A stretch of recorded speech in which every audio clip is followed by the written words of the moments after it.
C'est une rumeur née dans les années 50 et qui se diffuse de plus en plus. C'est la rumeur des chemtrails, comprendre en français les traînées répandues par les avions. Vous savez, ces traînées blanches que l'on voit dans le ciel. Eh bien, un peu partout dans le monde, en France, au Canada, en Suisse, aux États-Unis, des associations se créent pour dénoncer ce qui serait en réalité des épandages sauvages de produits chimiques. Des voix donc s'élèvent, comme celle de cet anonyme, comme des dizaines d'autres, il a posté son témoignage sur le net. Les chemtrails, ce sont ce que vous voyez à l'écran. Ce sont des traînées chimiques extrêmement persistantes qui ne disparaissent pas. Vous le voyez là, il est sous vos yeux. C'est un avion qui est en train de faire un épandage. Et vous voyez aussi dans le ciel toutes ces traînées qui sont des traînées chimiques qui descendent dans l'atmosphère et qui finissent par atterrir. Et ça correspond à une apparition de plein de nouvelles maladies émergentes, l'asthme, les bronchiolites des bébés, etc. Là, je vais donner des faits, des vidéos et des photos par centaines, vous pouvez en trouver par milliers. Et je dirais même un truc beaucoup plus simple, levez la tête demain et regardez les traînées chimiques. Les adeptes de la théorie des chemtrails sont divisés. Certains dénoncent un complot militaire secret, d'autres pensent qu'il s'agit de projeter dans le ciel des particules réfléchissantes pour lutter contre le réchauffement climatique. Bien sûr, ils n'ont pas de preuves et bien sûr, tous les spécialistes de l'aéronautique, comme Michel Polaco, démentent. Ces traînées blanches qu'on voit, qui d'ailleurs autrefois étaient beaucoup moins blanches, aujourd'hui elles sont blanches parce que les avions polluent beaucoup moins. Donc dans cette traînée blanche, il y a effectivement de la condensation, mais il y a aussi de la fumée. En fait, c'est ce qui est éjecté par les réacteurs. Alors, il faut bien se dire quand même que ça se produit dans tous les pays du monde. Donc ça voudrait dire que tous les pays du monde sont suffisamment fous pour mettre des produits polluants ou des poisons dans les réacteurs de leurs avions pour s'auto-polluer. Vous voyez, ce serait quand même... Qu'on aille faire ça chez les autres, on pourrait le comprendre. Qu'on vienne faire ça chez soi, ce serait un peu aberrant. Quand vous démontez la rumeur, vous finissez toujours par trouver des raisons objectives qui font que, quelque part, où elle est mal montée, où elle ne tient pas la route, quoi. Et dans le cas présent, que vous soyez dans l'hémisphère nord ou dans l'hémisphère sud, que vous soyez du côté des Américains ou des Soviétiques autrefois, ou des Chinois, les avions à réaction laissent des traînées dans le ciel. Donc il faut savoir aller regarder la technique de toutes ces choses-là, et très vite vous arrivez à l'idée que ça ne peut être que fadaise. Fadaise, mais depuis la nuit des temps, le ciel, l'espace fascine. Le moindre phénomène un peu curieux provoque l'angoisse. La peur aussi. Nous sommes le 20 juillet 2009, dans le Gers. Au volant de son camion, Luc roule sur la départementale 935. Il est un peu moins de 6 heures du matin quand, soudain... Dans le ciel, j'ai vu comme une boule de feu, en fin de compte, le contour un peu bleu et orange et rouge derrière cette boule de feu. C'est assez impressionnant et c'était très lumineux et très long. Le même jour, à la même heure, plus à l'est, en Lozère, Yannick, une infirmière, a vu, elle aussi, une boule de feu. Elle l'a raconté à Jules Lavie. Impressionnant au niveau de la taille et des couleurs très très vives, quoi, avec une longue queue. Et ensuite, ça s'est stoppé dans le ciel.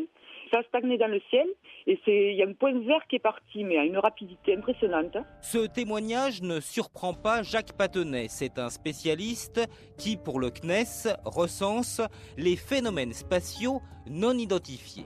Soit une météorite, soit quelque chose qui est déjà en orbite autour de la Terre et puis qui finit par rentrer, qui s'échauffe très fortement, ce qui provoque une combustion et ce qui provoque ces phénomènes lumineux extrêmement intenses, ce qui explique qu'ils sont vus de très très loin, de toute une moitié sud de la France ou nord en fonction de l'endroit où ça se passe. Chaque année, Jacques Patenay rassemble ainsi environ 400 témoignages.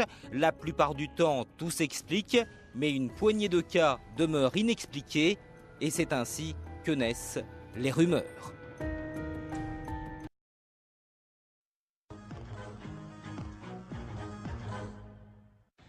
Bonjour. Bonjour à tous. L'armée américaine chercherait-elle un moyen de contrôler le climat? C'est la question qu'on se pose aujourd'hui dans les reportages. Contrôler le climat en déclenchant par exemple des cyclones ou en provoquant des sécheresses. L'idée paraît farfelue et pourtant, en plein Alaska, l'armée américaine développe depuis plusieurs années un programme de recherche scientifique et militaire sur l'ionosphère.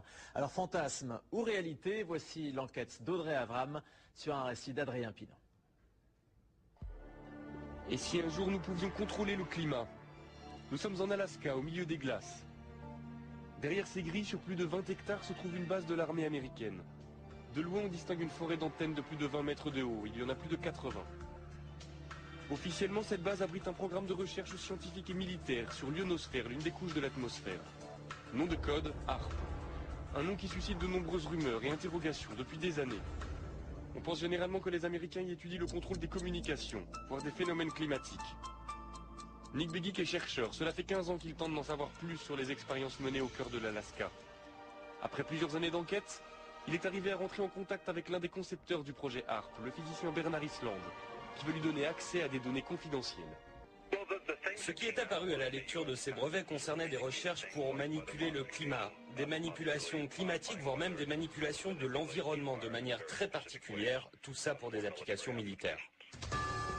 Manipuler le climat, cela paraît impensable. Mais être capable d'envoyer un cyclone ou une sécheresse chez ses ennemis, cela ressemble à l'arme absolue. Les Américains essaient-ils vraiment de contrôler les phénomènes climatiques? C'est ce que croit Luc Mampey, chercheur pour le groupe de recherche et d'information sur la paix et la sécurité. Je fais référence notamment à un rapport publié par l'US Air Force vers la fin des années 90 et qui s'appelait Air Force 2025, où très clairement l'US Air Force évoque là toutes les recherches qui devraient être faites à des fins militaires de manière à pouvoir avoir un certain impact sur les phénomènes météorologiques, de manière à pouvoir faciliter les opérations militaires amies et rendre plus compliquées les opérations militaires ennemies. Les Américains travailleraient sur la maîtrise du climat depuis les années 60. Il y a des premiers essais qui ont été faits au moment de la guerre du Vietnam, où là, effectivement, on a, par des procédés physico-chimiques, essayé de provoquer des intempéries, des averses extrêmement fortes. En 1967, en pleine guerre du Vietnam, les Américains se livrent à une expérience étonnante. Ils déversent une substance chimique au-dessus des nuages. Le but, faire en sorte que les pluies torrentielles de la mousson se propagent au Nord-Vietnam jusqu'aux bases de leurs adversaires.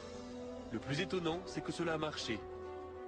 Alors HAARP pourrait-il être la suite de ces premiers essais? Ce qui concerne les modifications environnementales et climatiques, c'est un enjeu militaire aux États-Unis depuis certainement 50 ans. Et cela implique des technologies, des procédés, des techniques très proches de ce qui est mis aujourd'hui en œuvre dans le cadre du programme HAARP. HAARP suscite l'inquiétude, au point qu'en 1997, le Parlement européen met sur pied une commission d'enquête sur la possibilité de manipuler le climat à des fins militaires. Très vite, les parlementaires font des découvertes alarmantes. Ils apprennent par exemple qu'HAARP émet un rayon qui chauffe et qui perturbe l'ionosphère, une couche de l'atmosphère chargée de nous protéger des rayonnements solaires. Ernest Gelscher, député européen, a participé à cette commission. Ce genre de projet de planter des